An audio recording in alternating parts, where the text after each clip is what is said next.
And there's been a couple of scary moments in this process in the last 6 months or so. There has been some scary moments where it was like, oh my God, I don't know if this is going to work. I don't know if I'm going to be able to do this because this appears to be a roadblock that I'm not sure how I'm going to overcome. We've overcome them, and actually everything's coming together really well, and we're about to break ground on this thing. So that's super exciting. But that's the thing. I'm a project manager for large work, and I do it on a daily basis. So I'm actually pretty good at project management. This thing, from the starting point, has already been quite a bit more than I actually knew about in the process of pre-construction. I'm an electrical project manager. I'm behaving or trying to perform as a general contractor project manager right now. And I'm like, holy smokes, I didn't even know about that. Like, what energy audit, soil tests. Things that I wouldn't have ever even known about. I mean, of course, in the back of my mind, it's somewhat common sense. Yeah. But there is a ton of things that, because I don't do this on a daily basis, I don't know about them. And when I run into them, and the financing side of things too, holy smokes, I'm getting ready to apply for this construction loan that is a very large dollar amount. And I don't know if it's going to go through or not. And there might be simple things in my artillery, or, in my situation that don't allow it to go through.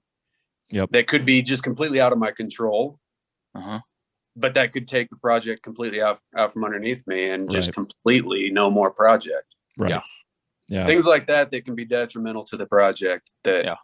Like I said, we've overcome those things so far, and so far so good. But things that can be haymaker knockout punches very, very, very quickly, and that you don't see coming.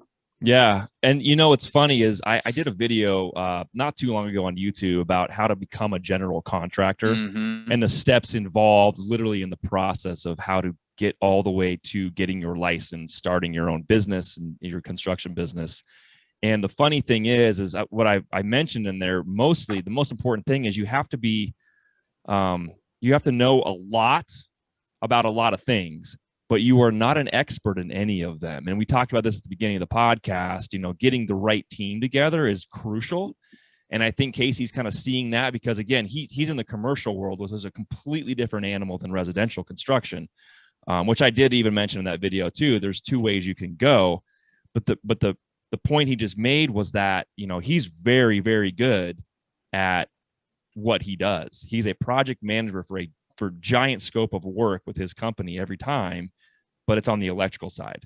No, they've got huge teams running other points of that project, and they all have to be able to work efficiently, which is the job of the PM in each one of those positions, right? The GC is overseeing all of that, but he's leaning on those teams for their expert advice. Even on this project, I'm going through things. Well, what about this? What if we did this here? In case he's like, no, we're okay with that electrical. You don't. He basically said, don't worry about it, Shane. I've got that. You don't need to think about this, which for me is different because I'm not used to that. If I'm working with a homeowner, I'm not leaning on the homeowner for anything. And if it's my electrical contractor, I'm calling them. But he gives way more than I'm used to as far as a subcontractor or a project manager. That team is super important. And yes, I know a lot, but I'm not an expert at any field.